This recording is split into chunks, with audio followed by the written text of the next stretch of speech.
자, 5절 찬양합시다.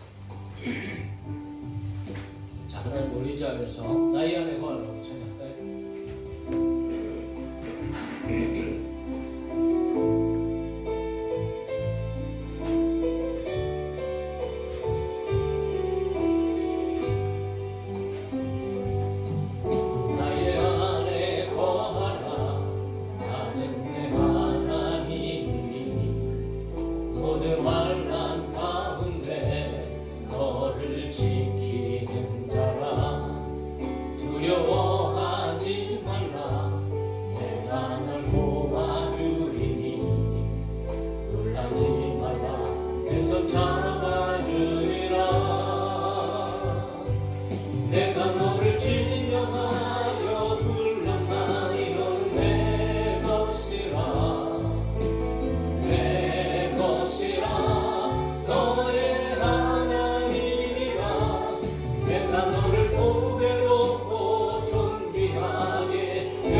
그러므로 오직 잠잠히 우리 하나님만 바라봅시다. 할렐루야.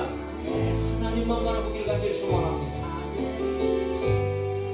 나의 영혼이 잠잠히, 나의 영혼이 잠잠히 하나님만 바라며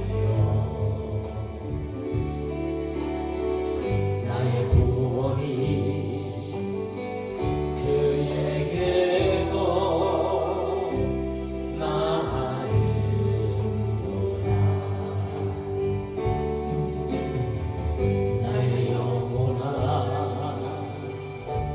잠잠히 하나님만 바라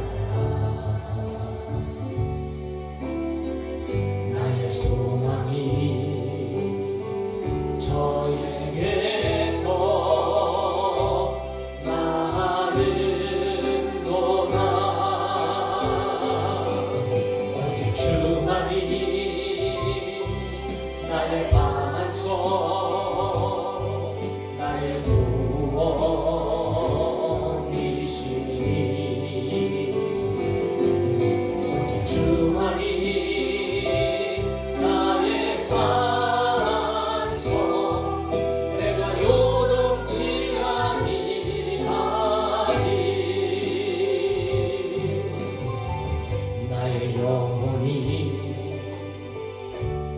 간절히 여호와를 갈망하며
하나님의 평안을 바라. 나의 모든 것, 나의 모든 것 창조하신 우리 주, 나를 얼마나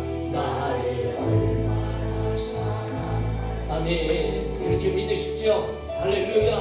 하나님께 찬양과 경배하는 자, 하나님의 선하심을 닮아간 나의 모든 것, 나의 모든 것 창조하신 우리 나를 차려, 나를 차려 사랑하네.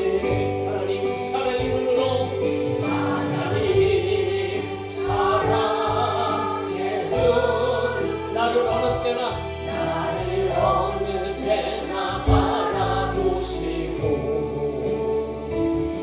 하나님 인자한 귀로서 언제나 나에게 기울이시니 어두움에 밝은 빛을 비춰주시고 나의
세미한 목소리에도 귀 기울이시고 우리와 함께 계시는 줄 믿습니다.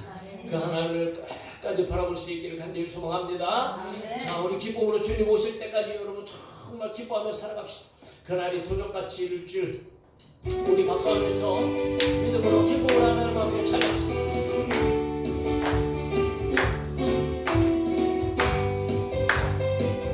그날이 도적같이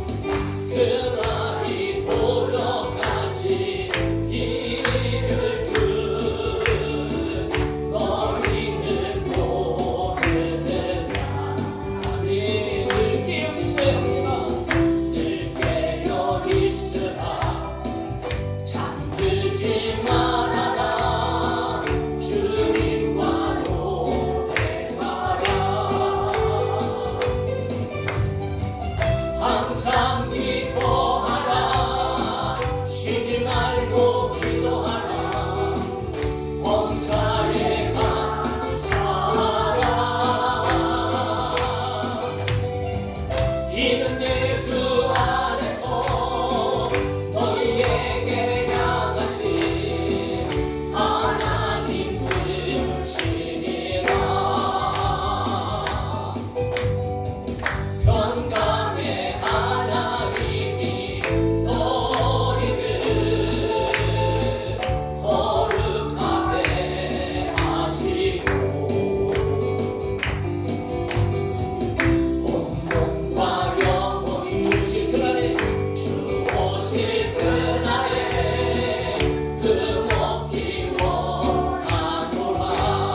그 말이 도적같이 이를 줄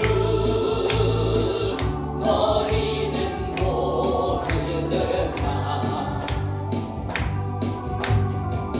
늘 깨어 있으라 잠들지 말아라.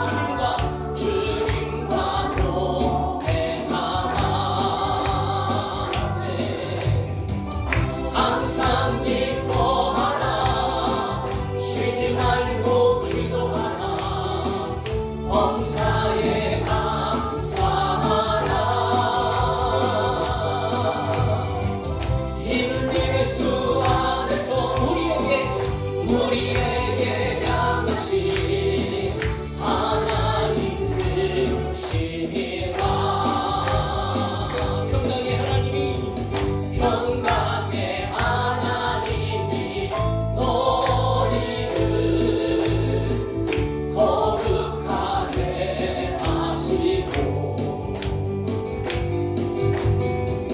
온몸과 영혼이 주 오실 그날에 흠없기 원하노라. 항상 기뻐하라. 쉬지 말고 기도하라. 범사에 감사하라. 이는 예수 안에서 너희에게 향하신 하나님 되심이라. 아멘. 나의 가장 많은 주님께서 기뻐하시고 작은 일에 기쁨을 느끼게 하시는도다. 내가 지쳐 무력할 때 주님 내게 힘이 되시고 아름다운 나라 내 맘에 주시는도다. 우리에게 축복하신 하나님 사랑 나를 높여주시고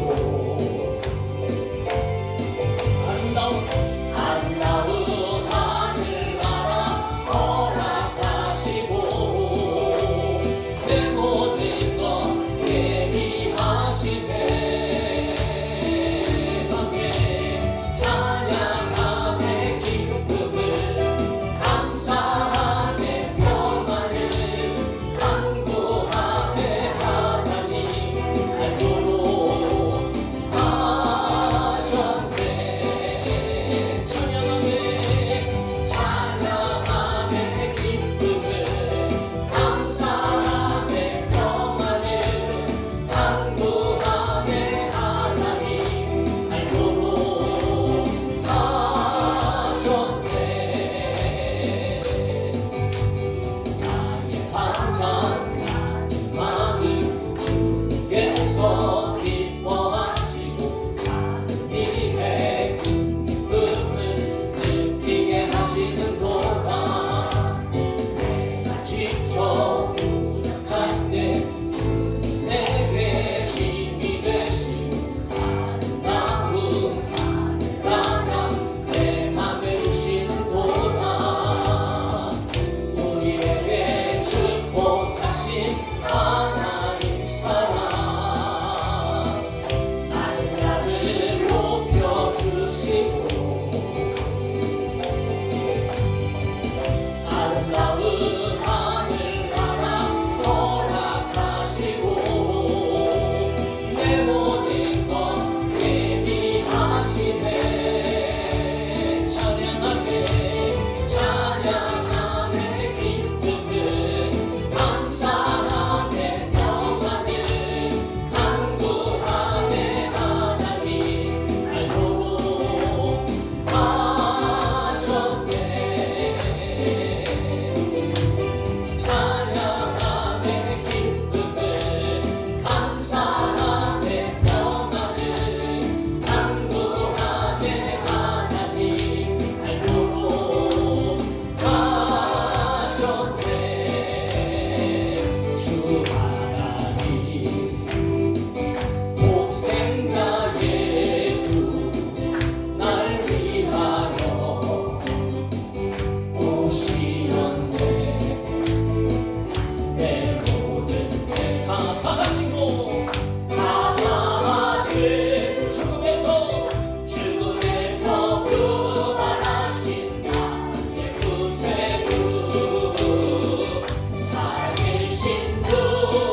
행한 일 행하시고 죽은 자를 일으키시니 그를 이길 자 아무도 없네. 주의 말씀 의지하여 깊은 곳에 금을 던져 오늘 그가 놀라운 일을 이루시는 거라. 주의 말씀 의지하여 믿음으로 금을 던져 믿는 자에게 능치 못하건대. 전능하신 나의 주 하나님은 능치 못하실 일 전혀 없네. 우리의 모든 간구도 우리의 모든 생각도 우리의 모든 꿈과 모든 소망도 신실하신 나의 주 하나님은 우리의 모든 괴로움 바꿀 수 있네. 그가 능한 일 행하시고 죽은 자를 일으키시니 그를 이길 자 아무도 없네. 주의 말씀 의지하여 깊은 곳에 금을 던져 오늘 그가 놀라운 일을 이루시는 거라. 주의 말씀 의지하여 믿음으로 금을 던져 믿는 자에게 능치 못하건대. 주의 말씀 의지하여 깊은 곳에 금을 던져 오늘 그가 놀라운 일을 이루시는 거라. 주의 말씀 의지하여 믿음으로 금을 던져 믿는 자에게 능치 못하건대. 믿는 자에게 능치 못하건대. 우리는 언제나 연약하지만 우리 하나님은 전능하십니다. 여러분, 여러분 전능하신 하나님을 의지할 때에 우리의 삶 가운데 놀라운 역사들이 일어나기를 믿습니다.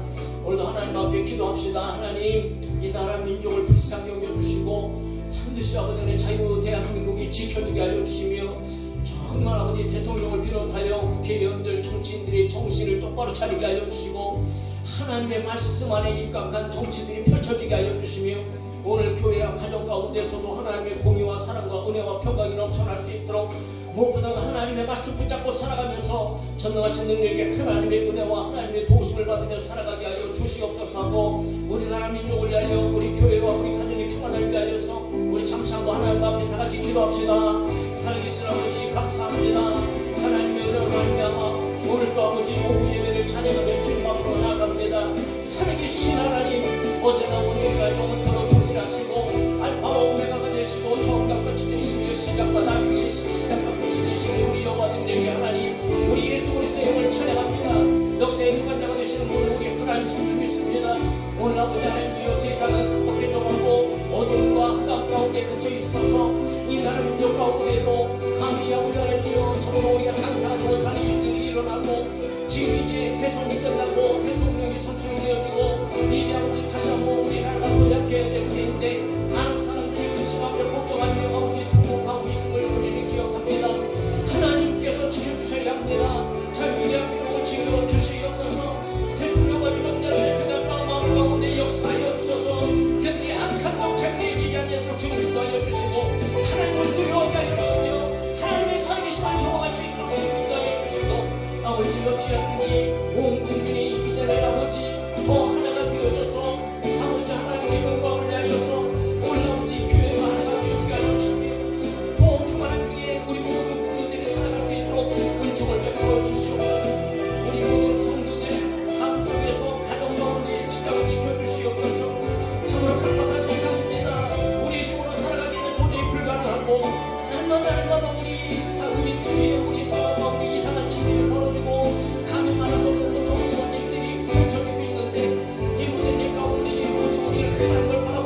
우리 주님의 나라가 그날까지 믿음의 손을 싸움을 잘 싸우며 아버지 우리의 아름다운 믿음의 걸음을 잘 걸어나갈 수 있도록 주여 도우시고 인도하여 주시옵소서. 할렐루야. 살리신 아버지 하나님 오직 주님을 바라봅니다. 주께서 함께하여 주시옵소서.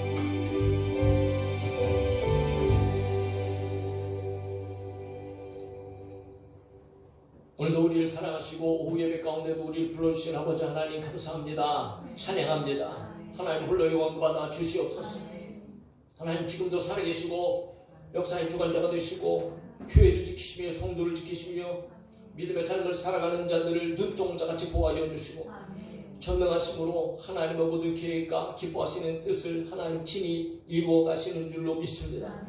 역사의 주관자 되시는 아버지 하나님 이 나라 민족을 반드시 하나님께서 붙잡아 주셔서 불쌍히 여겨주시고 긍휼히 여겨주셔서 지금까지도 아버지 하나님 좌충우돌하는 가운데도 자유 대한민국이 잘 성장하게 하시고 발달하게 하여 주시고 또 선진국의 대열에 이르기까지 여기까지 하나님께서 이 나라 민족을 보호하여 주셨는데 참으로 이제 대통령이 선출되어지고 위정자들이 세워지고 앞으로 이 나라가 향방을 아버지 알 수 없는 길로 나가게 되어집니다.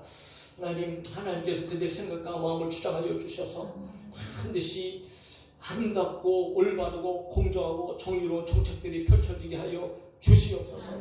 악법들이 만들어지지 아니하도록 주님 도와주시고 교회를 무너뜨리고 하나님을 대적하는 일들이 결코 일어나지 아니하도록 하나님의 전능하심 가운데에 하나님께서 막아주시옵소서.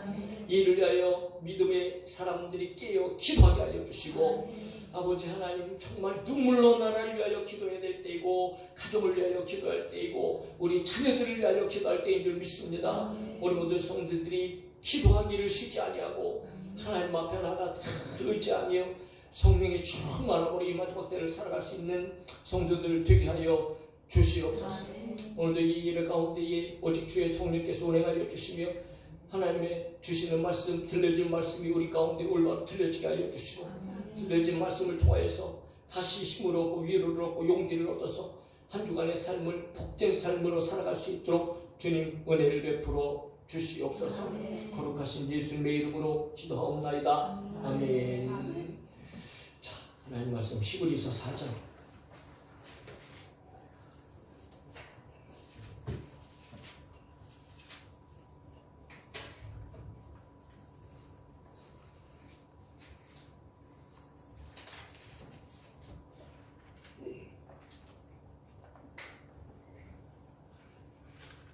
4장 14절로 16절 히브리서 4장 14절로 16절 목소리 같이 읽어요. 시작. 그러므로 우리에게 큰 대제사장이 계시니 승천하시니 곧 하나님의 아들 예수시라. 우리가 믿는 도리를 굳게 절을 치르다. 우리에게 있는 대제사장은 우리의 연약함을 동정하지 못하시니라. 모든 일에 우리와 똑같이 시험을 받으시니로되 죄는 없으시니라. 그러므로 우리는 긍휼하심을 받고 때를 따라 없는 은혜를 얻기 위하여 은혜의 보좌 앞에 담대히 나아갈 것이니라. 아멘. 자, 날마다 은혜의 보좌 앞으로, 날마다 주의 보좌 앞으로. 지금까지도 살아와서 우리가 세상의 많은 일들을 경험했지만 세상의 삶이 정말 만만치 않지요. 예전에 10년 전하고는 또 다른 세상이고요. 막 20년 전, 30년 전, 40년 전하고 비교하면 별천지와 같은 세상입니다. 감히 이런 세상에 산다고 누가 생각이나 했고, 우리 어렸을 때만 해도 여러분, 하늘을 나는 비행기만 보더라도 얼마나 참 신기하고, 그랬는데 실제적으로 이제는 지구 저 반대편이라도 하루면 이제는 그냥 다녀올 수 있는 그 정도의, 또 우리가 세상을 살아가고 있고, 말할 수 없는 과학적인 어떤 고도의 발달을 통해서 그야말로 과거보다는 엄청나게 막 풍요한 어떤 이런 삶을 누리고 막 편한 삶을 누리고 있는 것이 사실입니다. 그런데 이상한 것은요, 그렇게 편해지고 그렇게 과학이 발달했는데도요, 여러분 우리가 당하고 있는 어려움과 고난과 힘들고 어려운 일들이 여러분 결코 사라지지 않았다는 것, 오히려 더 심해졌다는 거죠. 여러분 그런 생각 드시지 않나요? 예전보다는 정말 많이 행복하신가요? 오히려 여러분 가만히 생각해보면 많은 사람들이 그런 얘기 하잖아요. 예전으로 돌아갔으면 좋겠다. 어렸을 때는 먹을 것이 없고 굶고 힘들고 어려웠음에도 불구하고 지금보다는 오히려 그때가 더 행복했고 순수했고 예? 예. 더 그리운 시절이 되어졌다. 뭐 그런 말 아니겠어요? 그만큼 세상에 살아가는 게 참 고달프기만 하고 힘들고 또 여러분 어떻게 보면 참 무섭기도 합니다. 앞으로 어떤 일들이 또 펼쳐질지 우리는 또 기도해야 되고 모든 일들 가운데에 정말 승리하기 위해서 힘쓰고 있어야 되겠지만 감히 우리 앞에 어떤 일들이 펼쳐질지 아는 사람도 없고 참 어떻게 보면 캄캄한 세상 가운데 무슨 일을 만나고 살지 근심 걱정 염려가 그냥 인간적으로 생각할 때는 충만할 수밖에 없는 거지. 사람들은 어디로 와서 어디로 가는지 알지도 못하고 결국은 영원한 사방 죽음을 향하여서 그렇게 달려가고 있습니다. 그러나 오늘 저와 여러분들은 다르지요. 오늘 여기 앉아있는 여러분들은 저와 여러분들이 목적지가 확실히 있음을 믿습니다. 할렐루야. 최종 목적지가 우리 있는 거예요. 우리 이거 확실하게 붙잡아야 되죠. 믿음의 결국은 구원을 받을 것이라 라고 얘기해서 하나님께서는 저와 여러분들을 위하여서 하늘나라를 준비해 주시고 예수님께서도 내가 간 것이 너에게 유익이라 내가 가면 저 나라를 다 완성한 후에 내가 다시 와서 너희를 나 있는 곳을 영접하리라 그렇게 예수님께서 말씀하시잖아요. 오늘 저와 여러분들에게는 하늘나라의 소망이 있습니다. 하늘나라는 천국이시죠. 그 나라는 여러분 안식의 나라입니다. 그냥 쉬는 거죠. 그러니까 쉰다 그래서 뭐 퍼질러갖고 잠자는 그런 것이 아니고 여러분 이 세상의 일들, 세상에 있는 일들을 더 이상 하지 않아도 돼. 그래서 여러분 계시록에 보면 사망하는 것도 없고 눈물 흘리는 것도 없고 아픈 것도 없고 고통당하는 것도 없다. 왜? 세상의 일들이 사죠. 그래서 사실은 히브리서 4장은 제일 핵심은 사실 안식이에요. 안식. 그래서 4장 1절부터 안식에 대한 이야기를 하고 있어요. 이처럼 오늘 믿음의 사람들에게는 안식의 소망이 있다는 거죠. 여전히 이 세상에 살아가면서도 우리에게는 안식할 날이 있다. 그래서 여러분 히브리서 4장 9절 10절에 이렇게 이야기합니다. 그런즉 안식할 때가 하나님의 백성에게 남아있도다. 그러니까 장차 안식의 날이 우리 가운데 온다는 거죠. 할렐루야.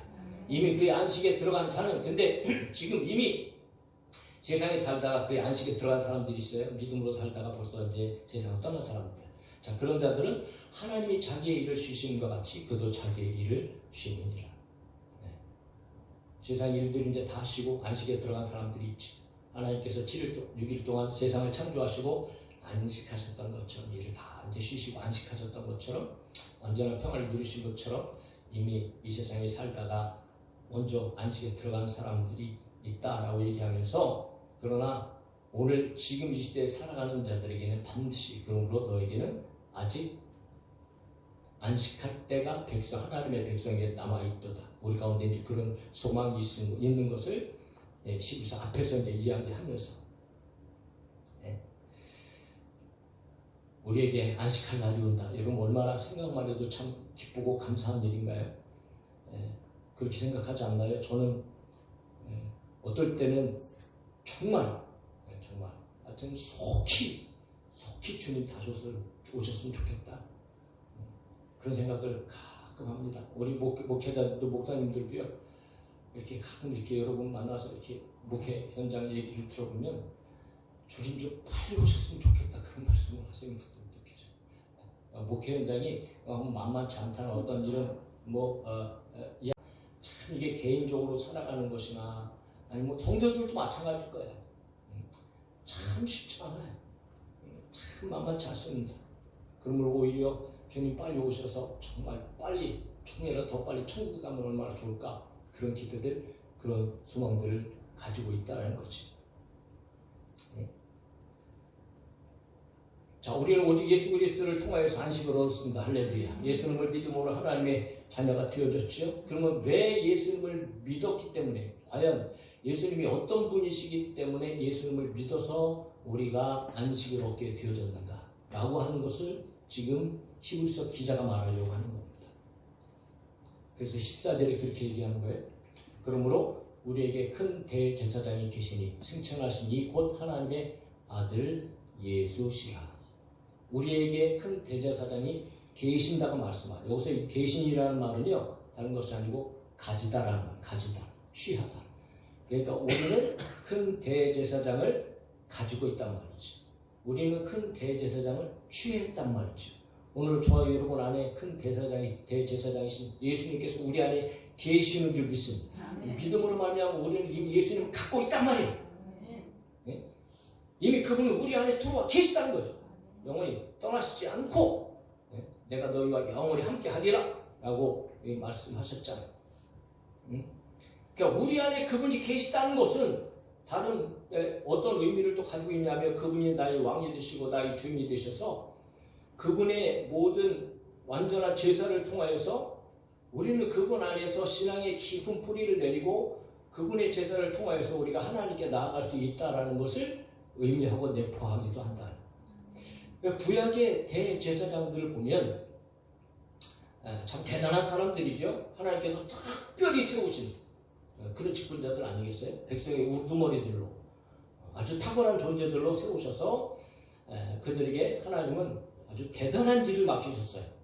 그러니까 백성들과 하나님과의 중보의 역할, 그러니까 백성들과 하나님 사이에서 여러분 죄를 해결하는 어떤 이런 제사장의 직분, 그리고 하나님의 말씀을 가리키고 백성들을 잘 지도하고 양육하게 하는 아주 탁월한 그리고 유일하게 지성소에 죄를 가지고 들어가서 속죄할 수 있는 그런 대단한 존재들이 대제사장들이었습니다. 1년에 단 한 번 자기 죄를 먼저 정결하게 하고 백성의 죄를 위하여 제사를 드리고 그리고 시도 때도 없이 백성들이 죄를 지으면 짐승 잡아갖고 여러분 피를 가지고 제단에 뿌리고 하나님 앞으로 나가야 하는 사람들이 제사장들. 그러니까 오직 백성들과 하나님과의 관계를 회복시키고 온전하게 하는 역할을 대제사장이 했다는 거죠. 그러므로 구약시대에는 하나님과의 중보자의 역할로 유일한 존재들이 대제사장들이었어요. 그런데 그들은 날마다 짐승을 죽여야 했고 짐승의 피를 흘려야 됐지. 하여튼 죄를 지을 때마다 또 다른 짐승이 죽어나가야 됐고 또 그 짐승을 죽여야 됐고 또 그 짐승의 피를 뿌려야 됐고 그리고 그들은 육체적으로 레위 계통에 인간적 혈통 계통에 계속적으로 반복이 되어지는 그런 대제사장의 역할을 했다는 거지. 그러므로 그들은 어느 시기까지만 대제사장의 역할을 했고 그리고 나이가 먹으면 이제는 뒤로 물러가야 되고 그리고 또 더 나이가 먹어서 늙으면 세상을 떠나야 되는 한낱 인간에 불과한 그런 존재, 연약한 존재. 그럼에도 불구하고 잠시 동안 하나님 앞에 정말 큰 일을 감당했던 사람들이라는 것은 분명합니다. 그런데 우리 예수님은 그들과는 비교도 할 수 없는 그들과는 전혀 비교도 할 수 없는 대제사장이시므로 오늘 성경에서는 예수님을 어떻게 표현해요? 그러므로 우리에게 큰 대제사장이 계신다 말씀하세요. 그러니까 사실 대제사장의 역할은요, 하나님을 온전히 알아야 되고 사람을 온전히 알아야 돼요. 사람과 하나님과 관계에서 온전한 중보자의 역할을 해야 되는데 과거의 대제사장들은 인간이기 때문에 늘 부족합니다. 끊임없는 제사를 드려야 됐고 짐승을 죽여야 됐고 자신도 연약했고 그러면 여러분 하나님과의 죄인의 인간과의 정말 완전한 중보자가 되시는 예수 그 예수 그리스도하고는 대제사장은 게임도 안 되는 존재다. 그것을 얘기하기 위해서 큰 대제사장. 왜? 그분은 단번의 제사로 저와 여러분들의 죄를 완전히 씻어주셨고 하나님과의 막혔던 모든 관계를 완전히 무너뜨리셨고 그 제사는 영원한 제사가 되어져서 예수님 오시는 그날까지 누구든지 예수 그리스도의 십자가를 통해서 하나님 앞으로 나아가게 되어주고 구원을 받는 대제사장의 역할을 하셨기 때문에 그러므로 여러분 대제사장들과는 비교할 수 없는 대제사장이시기 때문에 그분은 큰 대제사장이셨다. 그러므로 다시는 죄사함의 제사를 드릴 필요가 없게 되어진 거죠. 그래서 히브리서에서는 이렇게 얘기합니다.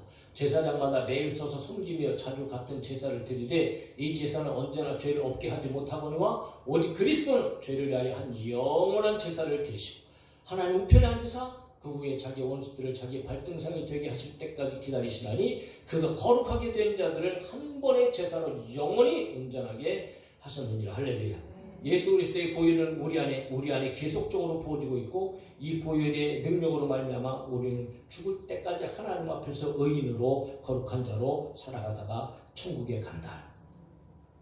할렐루야. 그런 예수님의 놀라운 대제사장이 큰 대제사장이 우리 안에 계시다. 네. 그리고 그분이 레위계통의 제사장들, 인간의 제사장들과 확실히 구별되어지는 점 두 가지가 분명히 오늘 본문에서 히브리서 기자가 얘기합니다. 그건 뭐냐 하면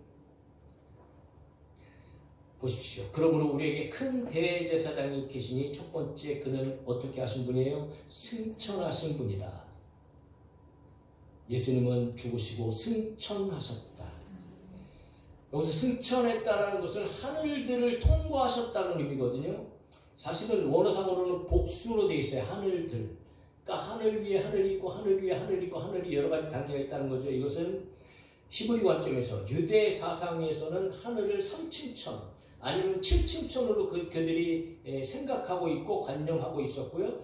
그리고 하나님의 보좌는 가장 위, 가장 꼭대기, 가장 높은 곳에 하나님의 보좌가 있다라고 그들은 개념을 가지고 생각했기 때문에 하늘들을 향하여서 통과해서 승천하셨다라는 표현을 이제 하고 있는데, 그러므로 여러분 성경에서 이야기하는 것처럼 우리 예수 그리스도는 지극히 높은 분이 되셔서 가장 높은 분이 되셔서 온 우주 만물이 그 앞에 무릎 꿇게 되어졌다라고 성경은 분명하게 이야기하고 있습니다.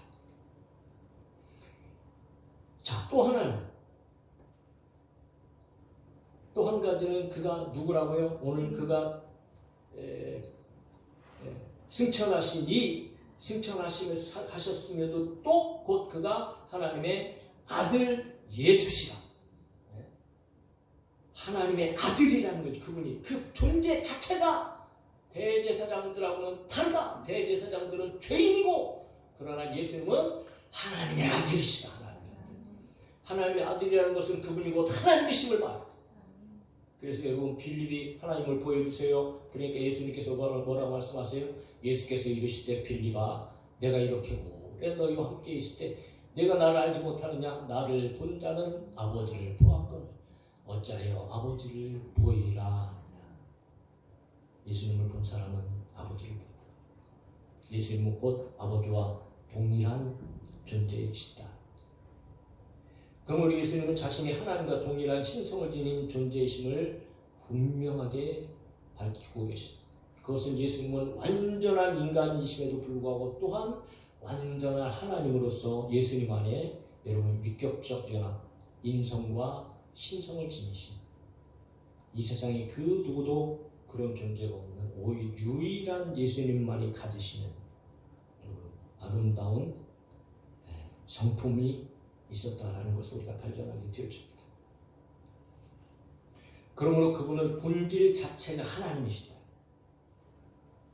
본질 자체가 하나님이시다. 그러므로 오직 우리는 대제사장으로 영원한 단번의 제사를 드리시고 죽음의 사망옷을 깨시고 부활하셔서 승천하시고 그분이 바로 하나님의 아들. 그러므로 그분을 믿음으로 말미암아 저희들은 넉넉하게 구원을 받는 줄로 믿습니다. 그래서 이제는 이 땅에 살아갈 때 우리는 그냥 한번 믿습니다 하고 끝내는 것이 아니고요. 저희들은 그 믿는 도리를 굳게 잡아야 됩니다. 굉장히 중요한 이야기죠. 14절 우리가 믿는 도리를 굳게 잡아라. 굳게. 오늘날 예수 그리스도를 처음에는 믿고 의지하고 신앙생활하고 그리고 뭐 어떤 사람들은 그냥 뭐 성령에 불 받았다고 어쩌고 저쩌고 하면서 뭐 능력 받았다고 은사를 받았다고 뭐 대단한 것처럼 살았던 사람들이 어떻게 가만히 이렇게 들까 보면요 다 사라져 버렸어요. 없어져 버렸어요. 예수 믿는 사람들 안에서 여러분 찾을 수가 없어요. 목사 가운데 그런 사람들도 있잖아요. 뭐 목사라고 처음부터 끝까지 다시 뭐 신앙생활 승승장구하고 하나요? 목사 하다가도 중되는 사람들도 있더라고. 네? 목사 하다가도 이단에 빠지기도 하죠. 네? 굉장히 심각한 영적인 상황이지만, 그럼 여러분 왜 그런가? 왜? 여러분 이 믿는 도리를 굳게 잡지 못해서 그래요. 이거 여러분, 저와 여러분들이 정말 죽을 때까지 붙잡아야 되는 거죠. 예수님 오시는 그날까지 우리는 확실하게 붙잡아야 돼요. 여기서 믿는 도리를 굳게 잡을지어다라는 말은요, 다른 말로 아닙니다. 해석을 하면, 원문상 해석을 하면 이렇게 돼요. 우리가 신앙 고백을 계속해서 굳게 붙잡으라는 말이에요. 신앙 고백. 저희들의 신앙 고백이 뭡니까? 전능하사 천지를 만드신 하나님 아버지를 내가 믿사오니. 이때 당시에는 그런 신앙 고백이 없었잖아요. 그죠? 그럼 이때 당시에 여러분 이 신앙 고백을 확실하게 잡으라는 것은 뭘 얘기할까요? 그들이 고백하고 있는 예수 그리스도에 대한 복음. 즉 베드로에게, 얘들아, 사람들이 나를 누구라 하느냐? 엘리야 아니면 선지자, 뭐 등등 얘기합니다. 그러면 너희는 나를 누구라 하느냐? 그러니까 베드로가 여러분 정답을 얘기하잖아요. 아주 간단하게, 기가 막히게, 그 누구도 표현할 수 없는 그런 말. 주는 그리스도시요 살아계신 하나님의 아들이십니다. 야, 이거 한마디가 베드로의 그냥 신앙 고백. 베드로. 그러니까 오늘날 우리의 신앙 고백. 오직 예수님만이 하나님의 아들이십니다. 그분이 나의 구원자가 되십니다. 여러분, 지금 우리는 끝까지 붙잡아야 돼요. 이 고백이 날마다 우리 입술 가운데 터져나와야 돼요. 그러니까 그 믿는 도리는 신앙 고백을 얘기하는 거예요. 우리가 고백하는 믿음, 이거 강하게 붙잡고 끝까지 붙잡아야 된다. 매 순간마다, 날마다, 어쩌면, 왜냐하면 날마다 여러분 우리의 믿음을 흔들고 뭐 가지각색의 방법으로 이단들이 판을 치며 우리들을 쓰러뜨리고 넘어뜨리려 하고, 악한 사단마귀는 오늘 사자같이 역사하고 뭐 환난을 주고 핍박을 주고 힘들고 어려운 상황 가운데, 그리고 오늘 이제는 대한민국이 이제 주권이 바뀌었는데 어떤 정책들이 펼쳐질지 여러분 감히 참 잘 모르겠어요. 하나님 앞에 기도할 수밖에 없는.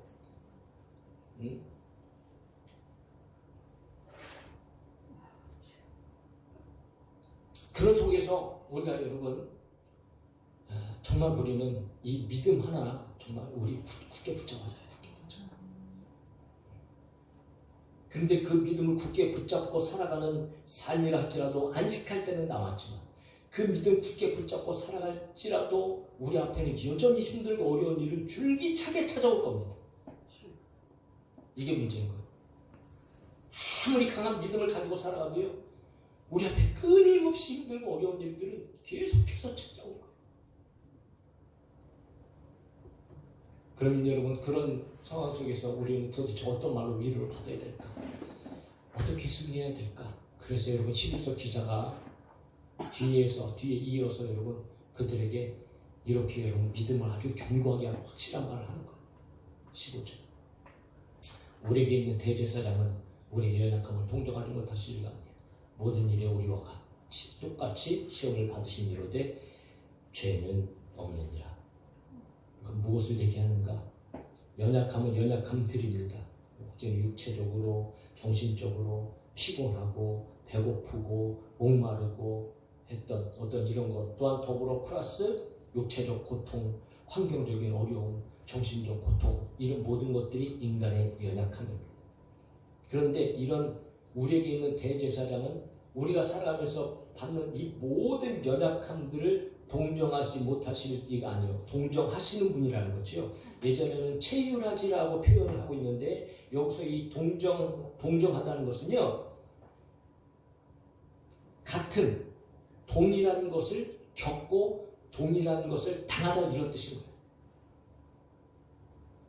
그러니까 예수님께서는 우리와 똑같은 인간이심으로 우리의 가지고 있는 모든 이 심적인 어려움들, 이런 모든 고통들, 괴로움들, 슬픔들을 예수님께서도 그대로 가지고 계시고, 우리와 똑같은 인간이시니까, 더군다나 여러분 우리의 외적으로 받는 어떤 이런 환난들, 역경들, 어려움들, 이런 것 역시도 예수님도 그대로 육신을 가지고 다 당하신. 그러니까 우리가 경험하는 모든 고통과 어려움을 예수님도 동일하게 느끼시고 동일하게 그런 속에서 사셨기 때문에 그분은 우리를 너무나 잘 아십니다. 잘 아시기 때문에 도와주실 수 있는 거예요. 다른 사람이요, 내 아픈 거하고 다른 사람 아픈 거하고는 나는 다르잖아요. 다른 사람은 암 걸렸어도요, 나는 감기인데도 내 아픈 거 나는 더 아프다니까. 다른 사람 안 걸린 것보다 내가 아프기가 더 아픈 거지.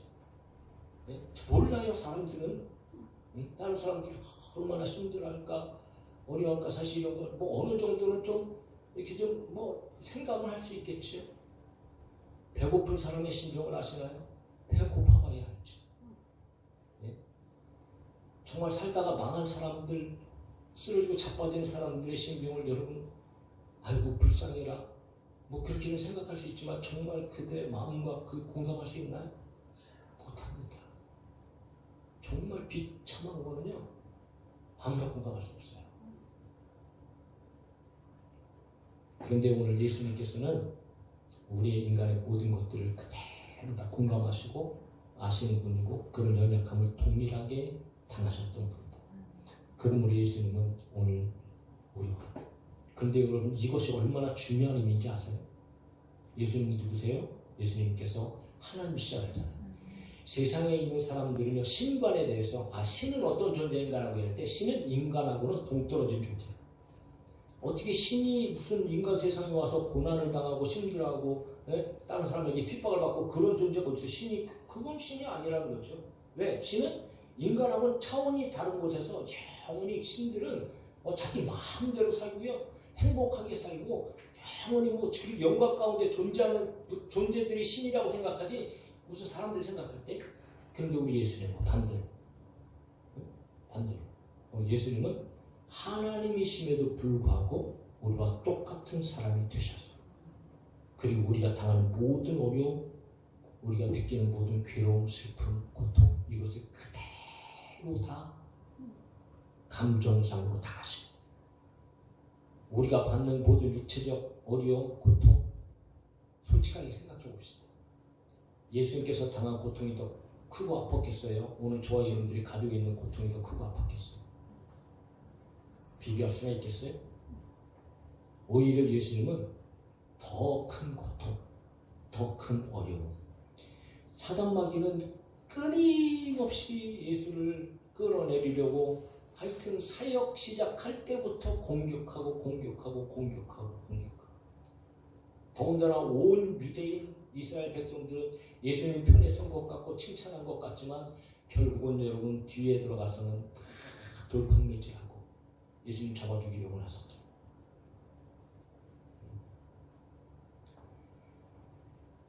그래서 예수님은 우리의 연약함 때문에 이 땅에 오셨다라고 이사야서는 얘기하죠.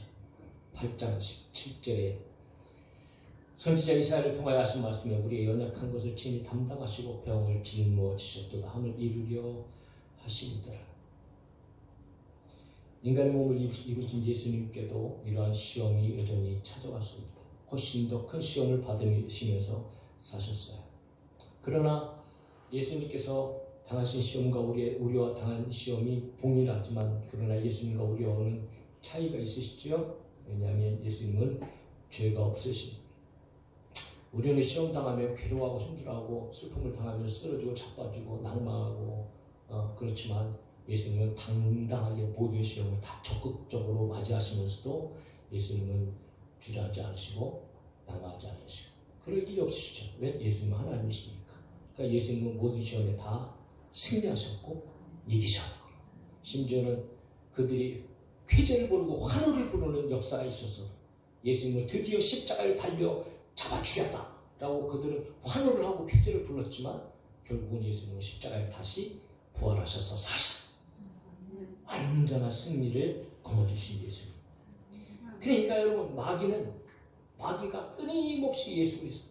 처음에는 성공했어요. 마귀가 누구한테 성공했어요? 모든 인류를 죄인으로 만드는데 아주 탁월하게 성공했어요. 그러니까 누가 넘어간 거예요? 아담이 넘어갔잖아요. 그렇게 아담을 쓰러뜨린 것처럼 두 번째 아담이신 예수 그리스도 찾아와서 또 끊임없이 공격. 그런데 아담과 하와는 눈에 보기 좋은 것, 하나님같이 되려는 교만함, 이런 것 가지고 여러분 실패를 하게 됐는데, 두 번째 아담이신 우리 예수 그리스도는 오직 하나님을 의지하고 하나님 바라보고 하나님 말씀대로 행하심으로 말미암아 승리하는 분이 되어주셨다. 하나님의 뜻에만 전적으로 순종했다는 것이요. 그러므로 그분은 죄가 없으신 분. 그러므로 오늘 여러분 이 세상 가운데 저와 여러분들이 바라봐야 될 것은 오직 예수님이시죠. 예수를 바라봅시다. 예수님 바라보셔야 됩니다. 그래서 히브리서 12장 2절에 믿음의 주여 또 온전하게 하시는 예수를 바라보자. 그는 그 앞에 있는 기쁨을 위하여 십자가를 참으사 부끄러움을 개의치 아니하시더니 하나님 보좌 우편에 앉으셨느니라. 그러므로 여러분 예수님을 바라본다는 것은 저희들이 또 한편으로는 오늘 성경에 기록되어진 것처럼 우리는 늘 예수님 앞으로 나아가야 됩니다. 그래서 16절에 기록합니다. 같이 읽읍시다. 시작. 그러므로 우리는 긍휼하심을 받고 때를 따라 돕는 은혜를 얻기 위하여 은혜의 보좌 앞에 담대히 나갈 것이니라. 할렐루야. 여전히 우리는 믿음의 고백을 굳건하게 잡고 있어도 완벽하지 않잖아요. 여전히 시시때때로 얼마든지 죄를 지을 수도 있고요. 그리고 또 걱정하고 또 염려하고. 그럴 때 도대체 우리는 어떻게 이겨나갈 수 있을까?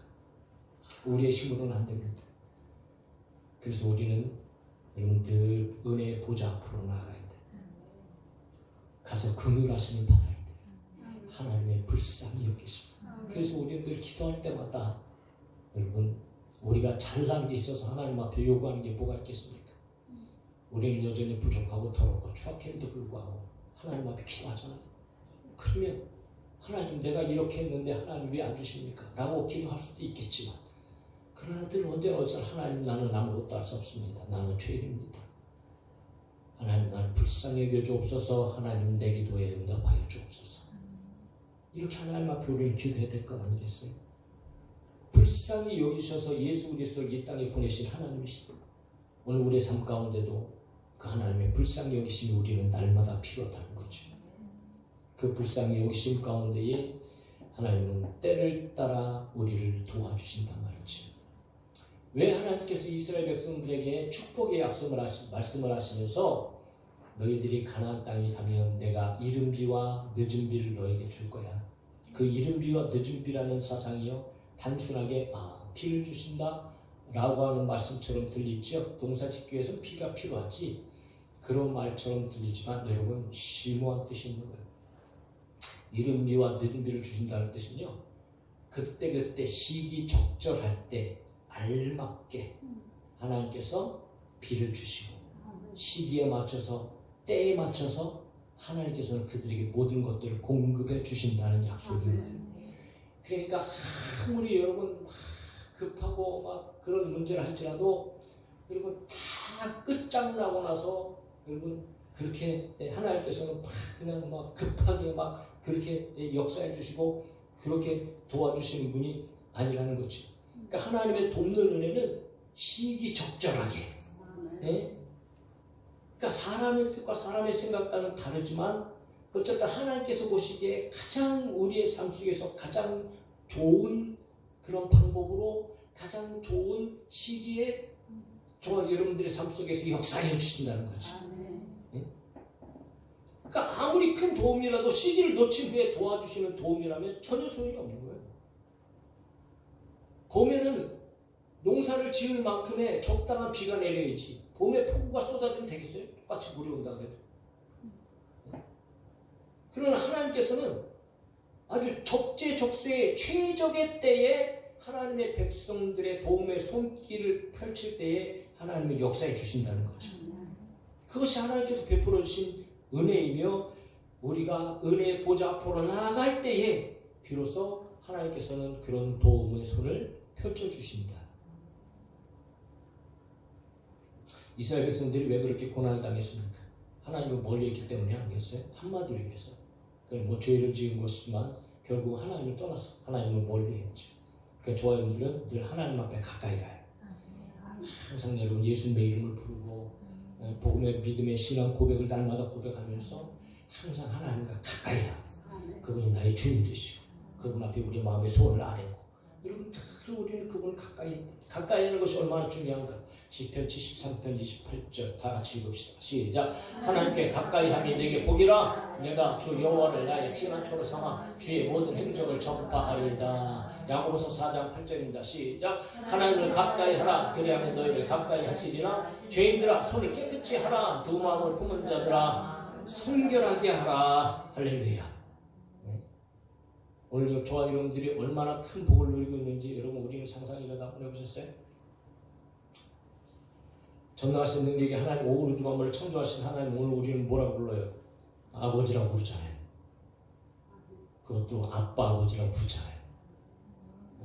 그냥 어린아이가 뭐 아버지한테 가는데 무슨 거침돌이 있고 걸림돌이 있어요? 그냥 힘들고 어려우면 그냥 달려가는 것 아니겠어요? 아무리 더럽고 추잡해도 손이 더럽고 발이 더럽고 옷이 더러워도 그래도 아버지가 필요하면 그냥 아버지 앞에 달려가 안기는 것 아니겠어요? 아빠 하면서. 저희 여러분들이 하나님 앞에 똑같아요.